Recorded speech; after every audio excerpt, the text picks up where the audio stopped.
শুধু দর্শক আসসালামু আলাইকুম, জীবন গল্প অনুষ্ঠানে আপনাদেরকে আমন্ত্রণ। ক্যামেরার সামনে দেখতে পাচ্ছেন একটা আপু, তার গল্প আমরা শুনছি। অবশ্যই আপনারা ভাই গল্পটি সম্পূর্ণ দেখবেন, দেখে বুঝে শুনে তারপরে যোগাযোগ করার চিন্তা করবেন। স্ক্রিনে যে নাম্বারটি আছে, এই নাম্বারটি চ্যানেল কর্তৃপক্ষের, এই নাম্বার ইমো এবং হোয়াটসঅ্যাপ আছে। যদি আপুটির ব্যাপারে কেউ জানতে চান তাহলে অবশ্যই একটা স্ক্রিনশট দিয়ে ছবি তুলে আমাদেরকে পাঠিয়ে ভয়েস করে জানাবেন। আমরা উপযুক্ত মনে করলে আপনার সাথে যোগাযোগ করবো, অন্যথায় করবো না। আপু, আপনি কেমন আছেন? আলহামদুলিল্লাহ ভালো আছি। আপনি ভালো আছেন? আলহামদুলিল্লাহ, আমিও ভালো আছি। আপনার বাড়ি কোথায়? আমার দেশের বাড়ি বগুড়া। আমার নাম রাখি, আর আমার বয়স 25। আমি এখন চাচ্ছি একটা ভালো মনের মানুষ। কেন? আপনার 25 বছর বয়স, তো আপনার হাজবেন্ড থাকার কথা। হ্যাঁ, হাজবেন্ডটা এখন নাই, আমার একটা বাচ্চা আছে। আজব প্রশ্ন যে হাজবেন্ড নাই, আমার একটা বাচ্চা আছে। হাজবেন্ড নাই, বাচ্চা আসলো কোত্থেকে?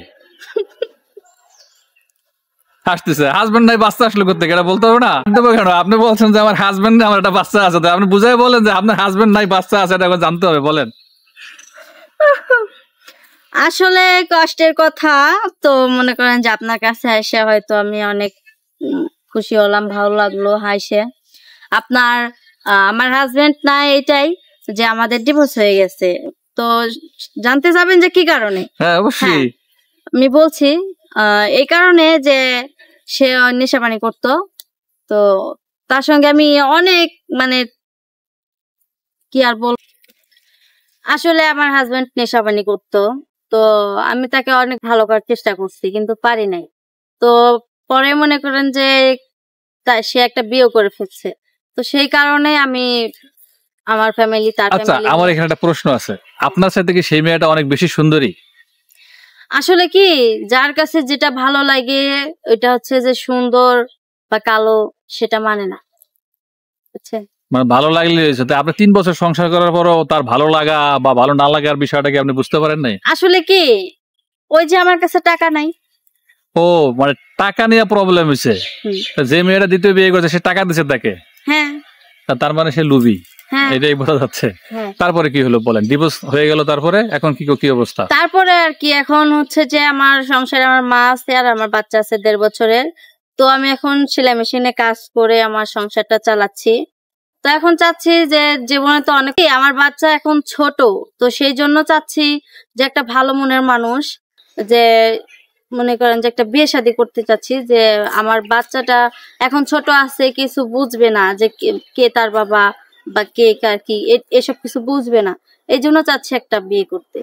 মানে যত নতুন বাবা কি বাবা বলে চিনে, হ্যাঁ, হ্যাঁ, জানে, মানে তো তার বাবার কষ্টটা না হয়, এরকম হ্যাঁ, কিছু। মানে বড় হয়ে যাতে না জিজ্ঞেস করতে পারে যে আমার বাবা কোনটা, এরকম কিছু জানি না জিজ্ঞেস করতে পারে। আচ্ছা আচ্ছা, আপনার চিন্তা ভাবনা ভালো, অনেক সুন্দর চিন্তা ভাবনা করছেন। তো সেই লোকটার গায়ের রং কেমন হতে হবে, বা স্বাস্থ্যের অধিকারী হতে হবে কিনা, সম্পদ থাকতে হবে কিনা? আসলে সম্পদ না থাকলেও সমস্যা নাই, থাকলেও সমস্যা নাই। আর আপনার গায়ের রং কালো, কালো কোনো সমস্যা নাই, সুন্দরও কোনো সমস্যা নাই। এখন সে ভালো মনের মানুষ হলেই চলবে। ভালো মনের মানুষ হলেই চলবে। ভালো মন, শুধু ভালো মন বলেই চলে যাচ্ছেন। এই ভালো মনের সংজ্ঞাটা কি আসলে ভাই? আসলে ভালো মনের সংখ্যাটা কি, এটাই যে আমাকে যে বিয়ে করবে সে আমার সুখে দুঃখে পাশে থাকবে, আমি তার সুখে দুঃখে পাশে থাকবো। আর তার হচ্ছে তার যদি সন্তান থাকে তাকে আমি আপন করে নেব, আর আমার যে সন্তান আছে আমার সন্তানকে সে আপন করে নেবে। এখানে কাট করো। ভালো মন বলতে সে 5 ওয়াক্ত নামাজ পড়বে, সৎভাবে চলবে, সৎ থাকবে, ঠিক আছে, এক নারীতে আসক্ত থাকবে, অন্য কোনো নারীর দিকে তাকাবে না। বলো আসলে কি কথা জানি, ভালো মন বলতে সে 5 ওয়াক্ত নামাজ পড়বে, এক নারীতে আসক্ত থাকবে, সৎভাবে বাঁচবে। আসলে ভালো মনের মানুষ বলতে যেরকম 5 ওয়াক্ত নামাজ পড়বে, সে সৎ থাকবে, যে হচ্ছে বাজে কোনো নেশা থাকবে না, মায়েদের উপর কোনো নেশা থাকবে না, এরকম ধরনের ছেলে চাচ্ছেন। এরকম ধরনের ছেলে যাচ্ছে। দর্শক, এই ক্ষেত্রে সে বয়স কনসিডার করবে। বয়স যদি একটু বেশি হয় তাতে তার অসুবিধা নাই, কিন্তু এই কন্ডিশন তার ঠিক থাকতে হবে। সেই ভাইকে অবশ্যই এক নারীতে আসক্ত থাকতে হবে, নামাজি হতে হবে, সৎ হতে হবে, তাই তো? এটাই সে বলে বোঝাতে চাচ্ছে। তো এরকম যদি কোনো ভাই তাকে পছন্দ করে থাকেন, তার 1.5 বছরের ছেলে বাচ্চা সহ বিয়ে করতে চান, তো অবশ্যই আমাদের সাথে যোগাযোগ করবেন। আমরা চেষ্টা করবো তার সাথে যোগাযোগ করে দেওয়ার জন্য। তার কাছ থেকে শুনবো সে এই 2024 সালে এসেও কেন মোবাইল ব্যবহার করা ছেড়ে দিচ্ছেন, যার কারণে আমাদের নাম্বারে যোগাযোগ করতে বলা হচ্ছে। তাহলে বলেন তো, আপনি কেন মোবাইল ব্যবহার করা ছেড়ে দিলেন? আসলে আমার স্বামী যখন ছিল তখন আমি ফোন ব্যবহার করতাম, স্বামী যাওয়ার পরেও ফোন ব্যবহার করতাম। তো তখন মনে করেন যে কিছু ধরনের ছেলে আছে যে ফোন দিয়ে খামোখা ডিস্টার্ব করে। প্রেম করতে চায়, নানান ধরনের কথা বলে।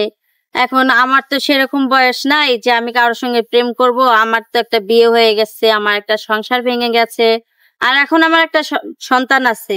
তো সেই জন্য আমি এসব কিছু করতে চাই না, এই জন্য আমি ফোনটা আর চালাই না। এই জন্য ফোনটা আর চালান না। তো এখন দর্শক আপনারা শুনছেন কেন সে ফোন চালায় না।